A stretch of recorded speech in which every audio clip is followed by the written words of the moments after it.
I think it's true that Brazil has more cattle than the United States. So let's visit another part of the global South. And, oh, thank you very much. And this is what you have to put up with when you have amateurs up. Dr. Celso Moretti is the director of Embrapa, which is a major research institution in Brazil. Only a few people, 2,000 researchers, is that right? And so you're going to summarize all their research in the next 25 minutes. So I want to welcome Dr. Moretti.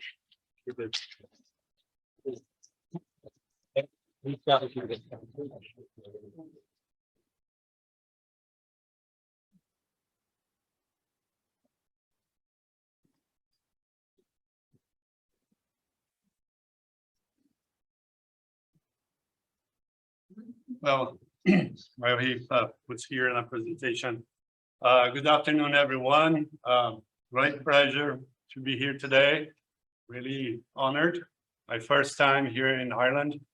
I was talking to the administrators of Teagasc and say that I'm a big fan of Ireland, because not only music and culture, but the work that you have been done during the last decades on protein and animal protein and agriculture. So I'm really glad to be here. I'd like to greet Ambassador Marcel, the Ambassador of Brazil for Ireland is here, and also my colleagues from Embrapa, Vinicius and Mariana, that are here today and this afternoon to participate in this event. So during the next minutes, I'll be talking about low carbon agriculture in Brazil, technologies and sustainability. And my idea here is just to bring some of the technologies and how we moved from being a food insecure country back in the 70s to become one of the powerhouses of food, fiber, and bioenergy. And I will be telling some stories to you about how we achieved that. And they say that communicating is about telling stories. So that's my idea here with you in the next 20 minutes or so. So first, I would like to talk about how Brazil was able to develop a science-based tropical agriculture. And as Max just said, it's all about data. If you want to move forward in your business, any kind of business, if you have sound data, you have science behind, you can be sure that you're going to have a real chance of success. So I'll be talking about science-based tropical agriculture, research and innovation, how research, development, and innovation was able to transform the landscape of food security and agriculture and livestock sector in Brazil.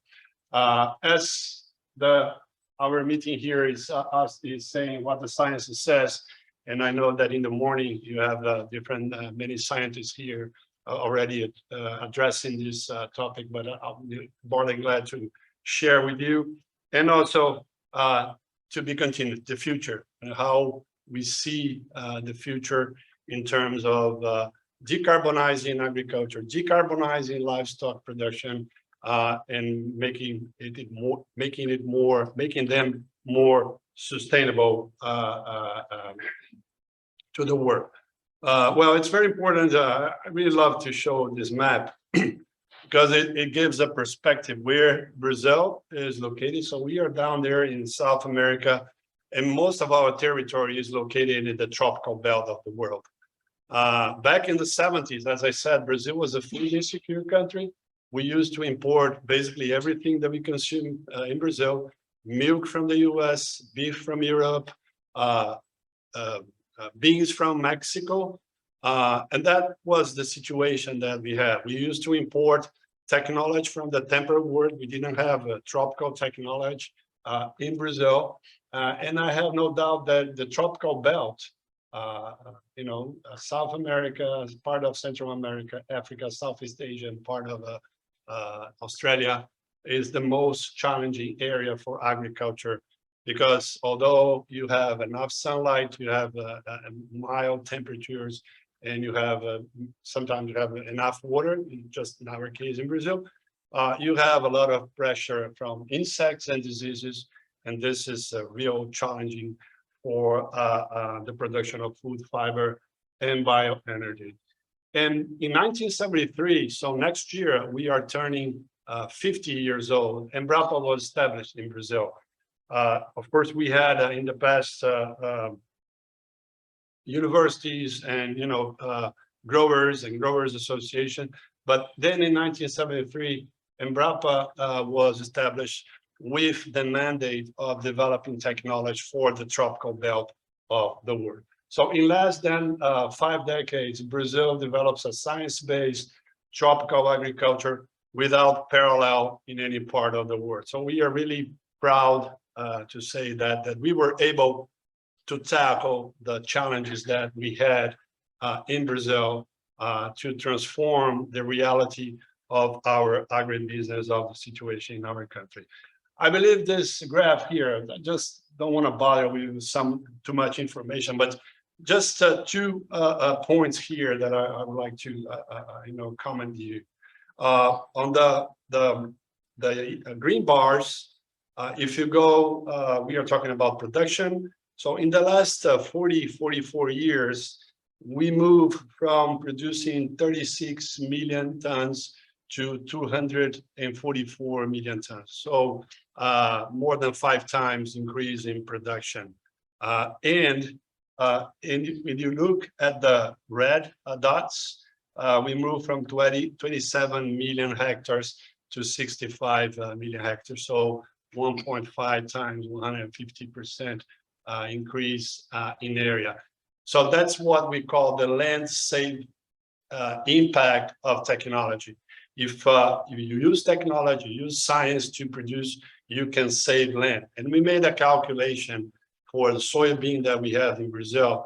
If we didn't have applied too much science, we would need 100 million more hectares to produce the same amount of soybean that we produce today.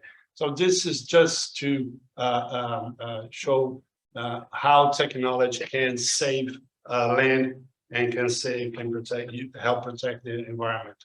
As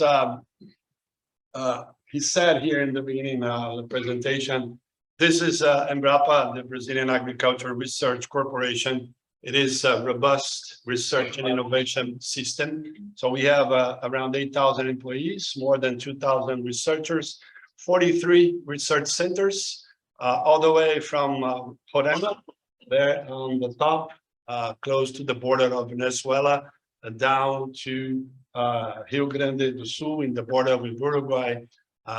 And we have 43 research centers, more than 600 laboratories, and 93 breeding programs, including very important ones like the breeding program for grasses or pastures, animal breeding for beef cattle, milk cattle. So these are very important programs that we have in our portfolio. We also have offices here in Europe and the United States, and Vinicius here, he's in charge of our office in Montpellier in France, and he is responsible for the cooperation with the whole European Union.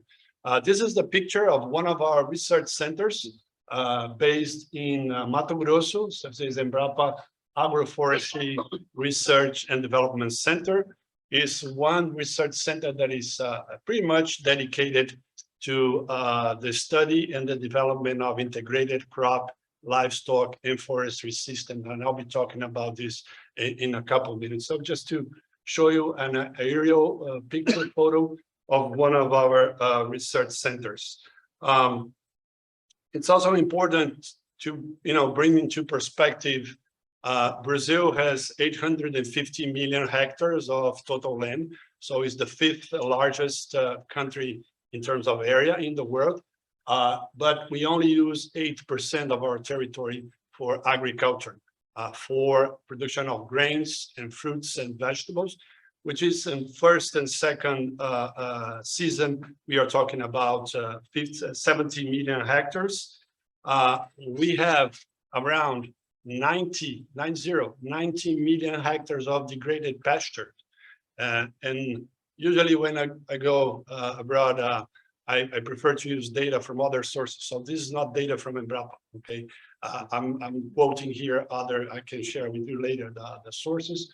But 90 million hectares of degraded pasture with different levels of degradation. And I can specify that later on too. So where are these degraded pastures? Where are they located? Basically in northeastern Brazil, some in central Brazil, close, as you see, close to the coast. So to the right, we have the Atlantic Ocean. So this is the distribution of the degraded pasture mapped with satellite informations. And my point here is, so this is the data from one of our universities there uses satellite information. So my point here is to point out that this degraded pasture is far away from the Amazon biome. So although we have problems with illegal deforestation, and that's something that Brazil needs to improve, needs to do better, we do not need to touch in a single tree of the Amazon biome to increase yield, to increase production in Brazil. The idea is to transform the degraded pasture, which is already in consolidated areas, into agriculture or into other production of other crops. So, and the distance between a city here located in the coast to Manaus, which is the capital of a state in the Amazon, is the same distance between Lisbon and Russia and Moscow. So just to give you a perspective that we are doing agriculture far, far away from the Amazon biome. And once again, we have a problem with illegal deforestation, but we don't need to touch in a single tree on the Amazon in the rainforest to increase, and production and sustainability. This is the data from Google. Again, we have the same data for Embrapa. We developed the same information. But here, just to point out on the red circle there, that we either protect or preserve 2/3 of our territory in terms of native forest or vegetation. So this is the data from Google. We use 8% of our territory for grain production, 21% for pastures, and around 1 to 2% on planted forests. So if you consider the whole agribusiness, we are talking about agriculture, livestock, and forestry. We are talking about using 30% of our territory, and 66.3% is either preserved or protected. Again, this is data from a project run by Google and other partners. And then, but given this all this information, I'm going to talk a little bit about low carbon agriculture. Brazil is working on decarbonizing its agriculture and its livestock system during the last 25 to 30 years. We started this this journey because we wanted to recover degraded pastures. So we start using the integrated crop, livestock, and forestry system to recover the degraded pasture. Without the livestock component, we wouldn't be able to recover the degraded pasture. And that's a very important point to mention here. Low carbon agriculture is a public policy in Brazil. I'm going to give you some details ahead. It protects, it can help protecting the soil and saving water. I'm going to show you a picture. It can reduce the use of fossil fuel fertilizers, and we are using this on soybean. We discovered a bacteria called rhizobium that sequestrates nitrogen from the atmosphere and delivers to the soybean grain. As I said, can recover degraded pasture. can generate carbon credits, and Max was already talking about carbon credits. And I believe there is a huge opportunity both for Brazil, for Ireland, and other places to participate in this market, although we have still some doubts how it's going to work, voluntary, non-voluntary. So different countries have their own regulations. Also, low carbon agriculture provides subsidies for public policies. I'm going to show some examples that we have in Brazil, and allow the development of environmental services. So you as a grower, when you protect part of your farm, part of your land, you are producing environmental service. You are providing environmental services. And in Brazil, we have a legislation for payment of environmental services for growers that they protect part of their farms. And I can give you more examples about that. So translating the text into pictures. Actually, no, I'm gonna mention before that. I'm gonna mention about the technologies that we have on low carbon agriculture. So we have the no-till system. So we don't revolve the soil to produce the crops that we have, because as you know, the soil is one of the biggest carbon sinks that we have in the environmental system. We have biological fixation, and I already mentioned that we are growing soybean using this technology. And last year, we saved a couple, actually 7 billion euros because we didn't buy fossil fuels, and we use a bacteria. And that's the impact of science that contributes to reduce the investment and the costs of the production. We also, because we didn't use a nitrogen fertilizer, we didn't emit CO2 in the atmosphere. So only by using this technology, we saved 100 million tons of CO2 equivalent only on soybean. And this was measured, by our researchers, and they publish papers. We publish actually every year. Degraded pasture already mentioned. Also, one of the policies that we have in the low carbon agriculture plan in Brazil is planted forests. So growers that follow these rules, they have access to credits in public or private banks with a lower interest rate. So that's part of the public policy, and the integrated crop, livestock, and forestry system. So this is a picture of a no-till system. So you see here is soybean, and then on the ground, you see the remainings of corn. So they harvest the corn, they leave the remainings there, and then they sow soybean, and then this protects the soil, incorporates carbon, and saves water. So it's a benefit for low carbon agriculture. This is, if you never saw this, this is the root of soybean. And these small dots are the bacteria, the rhizobium, that are connected to soybean root. So the bacteria is sequestrating nitrogen from the atmosphere and delivering nitrogen to soybean. Every year, we measure the impact of science in Embrapa.